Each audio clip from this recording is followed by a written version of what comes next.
La pensée magique, on a eu 4 millions de voix supplémentaires pour Valérie Pécresse. Mais ce qu'il faut savoir... Didier, tu y crois, Didier Maistre? Non, mais moi j'en ai fait 20 ans des sondages, avec l'IFOP, je peux le dire. Donc je sais très bien comment ça se fabrique et comment on fabrique une opinion et un consentement. Sauf que là, ça s'est vraiment dégradé et empiré. Parce que jusqu'à 5 ans encore, tu avais des enquêteurs, c'était souvent des intérimaires, qui étaient recrutés pour faire du face-à-face. C'est-à-dire des mecs qui vont chez tout le monde, vous votez pour qui, etc. Donc il y avait quand même ce rapport humain, où c'était au pire du téléphone. Mais arrivé Internet, tout ça, c'est moins cher, c'est plus facile, ça peut rapporter gros. Donc en fait, tu as essentiellement 2-3 boîtes, on va dire, en Europe et en France, qui sont spécialistes des panels. C'est-à-dire, en fait, ils te recrutent sur Internet, j'invite tout le monde à le faire, tu fais sondage rémunéré, tu tapes dans ta barre de recherche, sondage rémunéré, et tu vas avoir tout un tas de propositions. Tu vas t'inscrire sur ce site, et après, tu peux créer ton identité, tu peux t'appeler Rachid, Kamel, Martin, Gérard, être une femme, un homme, habiter en Seine-Saint-Denis, à La Réunion, n'importe où, avoir 30 ans, 22 ans ou 60 ans. Rien n'est vérifié. Tu peux voter des milliers de fois. Avec une seule adresse email, tu peux t'inscrire partout et tu es sans arrêt relancé. Donc déjà, les panels, c'est sur la base du volontariat, ce qui scientifiquement ne vaut pas un clou, parce qu'il faut que ce soit aléatoire. Les gens des quartiers populaires, ils sont évidemment jamais consultés. Ça, c'est le premier point, c'est en amont. Donc des questionnaires auto-administrés en ligne, déjà, qui provoquent un biais scientifique qui, en fait, dénature et enlève la scientificité même au process. C'est les plus motivés, puis tu peux avoir des trolls aussi. Hein, et c'est rémunéré. Et c'est très peu rémunéré. Des points, on a des points pour des bons d'achat ou des choses. T'achètes, voilà, on te file des chocolats. Voilà. En fait, tu as des bons d'achat. De nos jours. Hein, voilà. Non, mais tu as des bons d'achat, en général, tu transformes ça, tu as des bons d'achat sur des sites, et voilà, tu as un radio-réveil. C'est super, quoi. Bon, enfin, c'est pas pour l'argent, mais en fait, c'est plus des motivations essentiellement politiques. Parce qu'à un moment, tu as un seul mec qui peut voter 1000 fois. Et d'ailleurs, il y a eu Luc Bronner qui a fait un très bon article dans Le Monde. Une enquête. Une enquête.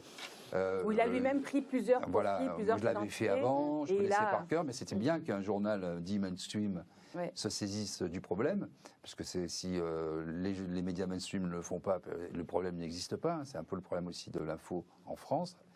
Et donc, le type s'est inscrit partout, il a pu faire ce qu'il voulait, etc. Bon. Ça, c'est en amont.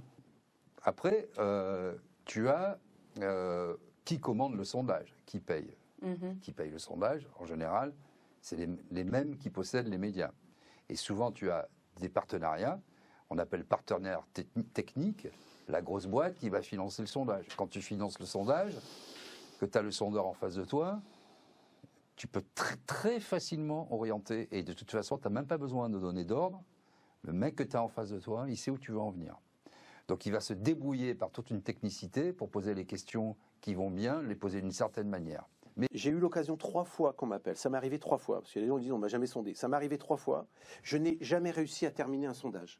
Parce qu'à chaque fois c'était monsieur, pour ça, est-ce que vous êtes pour le moins pire ou le plus pire? Ben non, je veux le mieux. Non, il n'y a pas mieux. C'est ou moins pire ou plus pire. Ben non, mais je veux mieux. Ben non, c'est moins pire ou plus pire. Et les gens disent le moins pire ou le plus pire. Mais ils n'ont pas. Tu n'as jamais le choix réel de ta décision. Jamais. Et de toute façon, moi les sondages, je veux dire. Et c'est pas fini. Ouais, en plus. C'est pas fini. Il y a ensuite l'aval. Alors là, c'est fantastique. C'est-à-dire que si, malgré tous tes efforts, tu n'obtiens pas les bons résultats, alors là, tu fais du tronçonnage, tu découpes et tu fais des adverbes. Déjà dans le questionnaire, êtes-vous plutôt pour, plutôt pour, assez pour, ou un petit peu pour, ou pas du tout. Ce qui permet à la fin de présenter en fonction de ce qu'on agglomère. Déjà.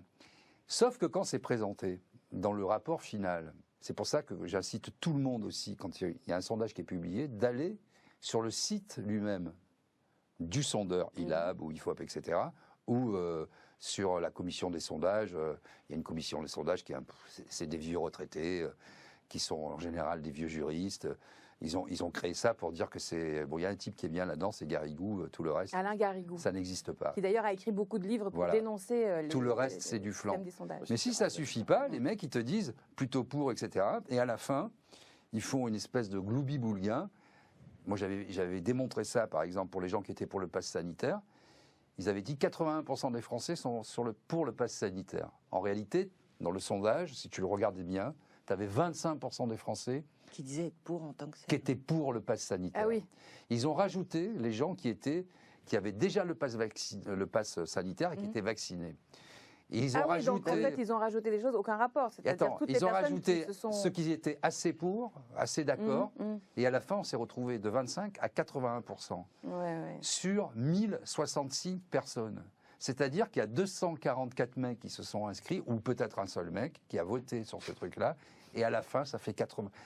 Tout est fait comme ça. Et ça, c'est sur une opinion, on va dire, sur un sujet où c'est assez simple, tu es pour ou contre le pass sanitaire. Mais sur les intentions de vote électoral, il y a aussi le phénomène du redressement. Parce que là, tu parlais de l'aval. Ça, c'est très intéressant aussi. Il y a le phénomène du redressement.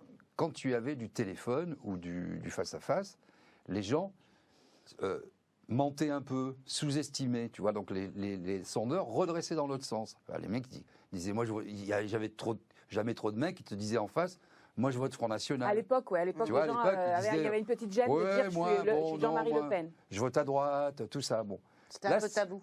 Là, c'est le contraire, parce que c'est les mecs les plus motivés, les plus acharnés qui vont évidemment s'inscrire sur les sites pour faire valoir, et c'est comme ça aussi qu'on impose des idées aussi, avec des sondages et des médias. En fait, c'est le même monde, c'est les mêmes personnes, et c'est les mêmes financements, ce sont les mêmes financements. Donc, à la fin, tu aboutis effectivement à la fabrique d'un consentement, d'une opinion. Et c'est hyper important, parce que si ça décourage les gens, si tu as un mec qui est toujours à 5%, et si soudainement, tu en as un ou une qui se retrouve en position de pouvoir gagner, sans que l'on prenne en compte la marge d'erreur, parce qu'elle est sur 1000 personnes, là le sondage c'est 1245 personnes, celui dont on parle, je crois, de mémoire, ça veut dire que la marge d'erreur, elle est autour de 2,5, tu fais basculer dans un sens ou dans l'autre. Tu casses la barrière psychologique en disant c'est la première fois quand même que Macron peut être battu au deuxième tour. Et par qui il peut être battu? Par son clone féminin.